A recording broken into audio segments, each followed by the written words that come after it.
কবে আমি রাজশক্তি হাতে পাবো তবে ময়দানে নামতে হবে।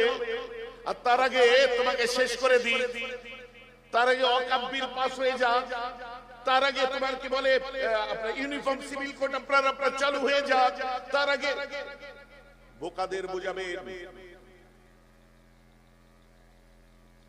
জাতির জন্য চিৎকার করেছি, বলেছি, বলবো।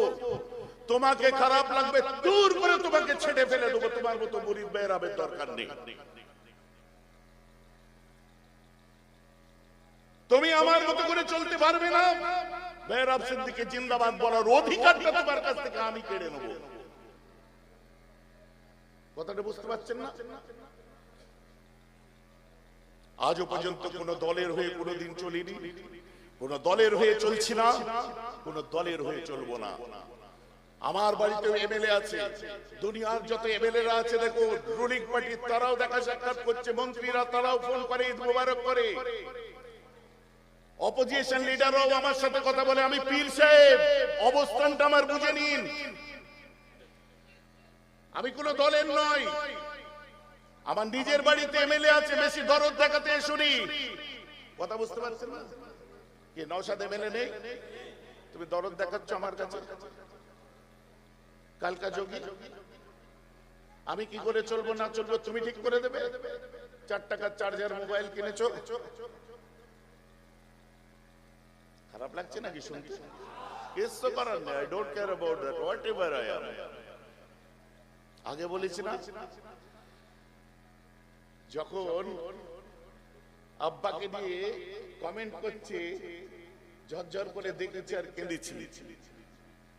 যখন আমাকে নিয়ে কমেন্ট করছে সহ্য করে নিয়েছি। আমার ছেলে হয়নি বলে ছেলের খাতনা দিইনি নাকি? আমার তখন ছেলেই হয়নি, সাকলাইন বাবা তখন হয়নি, তো কবে থেকে গালাগাল খাচ্ছে? সব কিছু তুলে ধরেছো, দুঃখ করেছি। কিয়ামতের দিনে ওটা আলাদা চ্যাপ্টার মেনে নেবো, কিন্তু চোখে চোখ রেখে এখন আমার কথাগুলো কেটে দিয়ে আমার সঙ্গে লড়তে হবে। অত সোজা না, অত টেম্পার হারানো ছেলে বেহরাব সিদ্দিকী নয়। তুমি টিএমসি করো, সিপিএম করো, আইএসএফ করো, কংগ্রেস করো, যা করো করো। আমার একটাই কথা আগেও ছিল, আজও আছে। যখন ওয়াজের মাহফিলে বসবে, জমিয়ত উলামায়ে বাংলা আসামের যখন প্রোগ্রামে যাবে, মুজাদ্দেদে জামানের যখন দরবারে যাবে, আমার সঙ্গে যখন বসবে, তুমি কোন পার্টি করো আমার দেখার দরকার নেই। আমার ঢালা অর্ডার আছে, যে কোনো পার্টি করো, আমার আপত্তি নেই।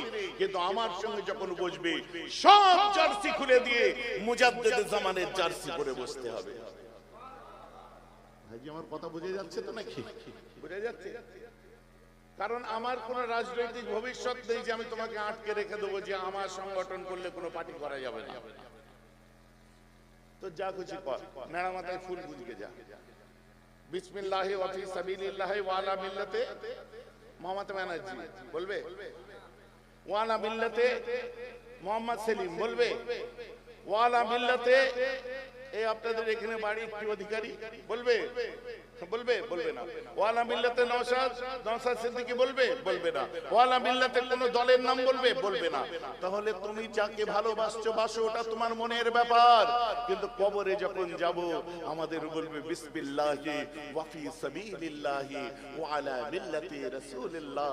যে রাসূলের মিল্লাতে কবরে শুভ, চাঁদের মতো চেহারাটা যখন এসে দেখাবে, ফেরেশতা বলবে মা কুনতা তাকুল বিহাক্কি হাযার রাজুল। এই যে দেখছো, ইনি হচ্ছে মুহাম্মদ সাল্লাল্লাহু আলাইহি ওয়াসাল্লাম, ইনার সম্পর্কে তোমার ওপিনিয়ন কি বলো?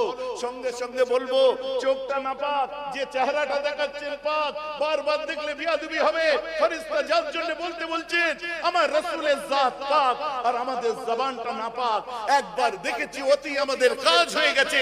চাই না আমার জান্নাত, চাই না আমার বেহেশত, চাই না আমাদের আবে জমজম, চাই না আমার আবে কাউসার। রাসূলকে দেখেছি, দুনিয়া আখিরাতকে আজকে কুরবান করে দিয়েছি। বলুন সুবহানাল্লাহ। একে বলে প্রকৃত উম্মত। কথাটা আমার বুঝতে পারছেন কি পারছেন না? একে বলে প্রকৃত উম্মত। আরে যায়েদ ইবনে আরকামকে জিজ্ঞাসা করা হচ্ছে, একজন সিনিয়র সাহাবা। চা দাও।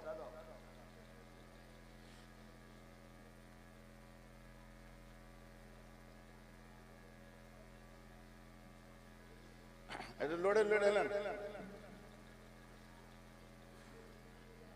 এটা লড়ে লড়ে এলেন।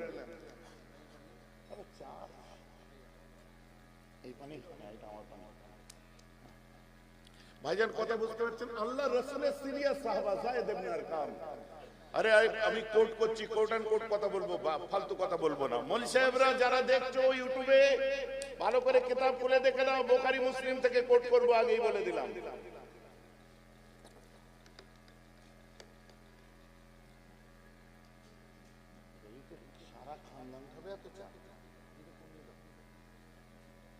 হযরত যায়েদ ইবনে আরকাম কে একজন সাহাবা বলছে কিনা, এ যায়েদ ইবনে আরকাম, আপনি তো আল্লাহর রাসূলের কাছে সকাল সন্ধ্যা সারা রাত দিন 24 ঘন্টা রাসূলের দরবারে থাকেন, আমার রাসূল প্রকৃতপক্ষে কেমন দেখতে একটু আমাকে বলুন।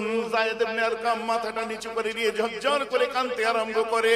কাঁদতে কাঁদতে বলেছিল, ভাই রে, আমি যখন রাসূলের দরবারেতে থাকি না, আমি আমার রাসূলকে যখন দেখতে পাই না, আমি রাসূলকে যখন মিস করি, রাসূলকে যখন অভাব বোধ করি, আমার দুই চোখকে জিজ্ঞাসা করি, চোখ রে একবার মনে পড়িয়ে দে না আমার রাসূল কেমন দেখতে ছিল। ওই সময় আমার দুই চোখ আমাকে জবাব দেয়, রাসূলের দরবারে আমরা যখন থাকি, আদবের জন্য রাসূলের চেহারার দিকে দেখি না, আমরা জমিনের দিকে তাকিয়ে থাকি।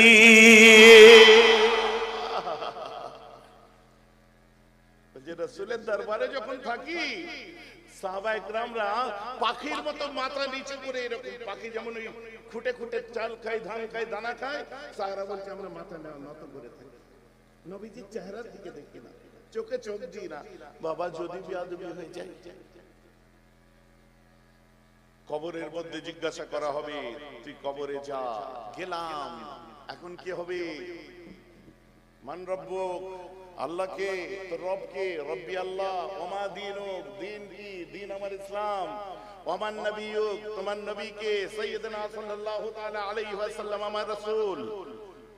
শর্টে সংক্ষেপে বলছি, হ্যাঁ। তারপরে একটা চেহারা দেখানো হবে, বুখারী খুলুন, মা কুনতা তাকুলু লিহাযার রাজুল, এই যে মানুষটি দেখছেন ইনি কে?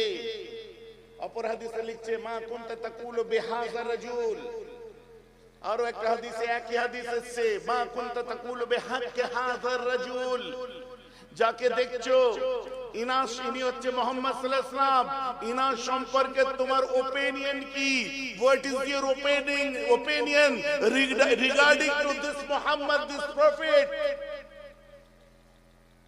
ইনি নবী, ইনার সম্পর্কে তোমার ওপিনিয়ন কি বলো? এখন মুর্দা যদি ওয়াহাবি হয় কি বলবে? ও দুনিয়ায় যা শিখে কবরে গেছে তাই বলবে। মুর্দা আহলে হাদিস হলে কি বলবে? ও বেটা যা শিখে গেছে তাই বলবে। মুর্দা যদি গাল দিচ্ছে তো একটা হুজুর, কি একদম কদিন আগে দেখছিলাম, হ্যাঁ না না আমাদের দেশে দরমিয়া বাংলাদেশে যাচ্ছে, সে একদম বিচ্ছিরি কিসের ছেলে বলে না, সেই গাল দিচ্ছে না, ওনাদের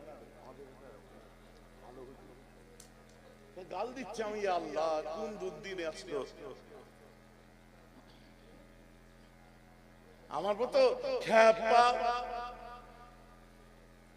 চোর এইরকম না, ডাইরেক্ট বলছে, গালাগালিটাই বলছে, ঠিক আছে। ফের আবার এই যে যার কথা বললে ও ফের ওই গালটা দিচ্ছে। আবার একজন দেখি ওই ইউনুস নবীর মাছের পেটে যাওয়ার দিয়ে জিন গপ করে, মাছ গপ করে খেয়ে নিয়েছে এক গালে, তারপর বলছে এই বলে সেই যে কথা না থাকলে কথা লাগে নেড়া নেড়া বলে না, সেটা বলে ফেলেছে। হচ্ছে নাকি রং তামাশার জায়গা হয়েছে। ফের কদিন ধরে একজন লাফাচ্ছিল, বলছিলাম না হাতি ঘোড়া গেল তো আর মশাই বলে কত জল। কদিন ধরে একজন খুব লাফাচ্ছিল, দেখে হাইকোর্টের সামনে যে মাপ চাইছে। নিশিরান থেকে ইনসান, মানুষ মাত্রই ভুল, আমার ওই ভাষাটা বলা ভুল হয়েছে, দেখেন হাইকোর্টের সামনে যে মাপ চাইছে। এমন কথা বলবো কেন? আল্লাহ রাসূল বলছেন ইন্নাল জান্নাতা তাসতাকি আলা খামসাতি নাফারিন তাআলিল কুরআন ওয়া হাফিজিল লিসানি, আও কামা ক্বালা আলাইহিস সালাতু ওয়াস সালাম। যে জবানকে হেফাজত করো, এটা রাসূলের নির্দেশ। আর আলে উলামারা মুখ টুক বেঁকিয়ে নানির কান্না, দাদির কান্না, অমুকের কান্না, এই কান্না, এই করতে গিয়ে সর্বনাশ আমরা করছি।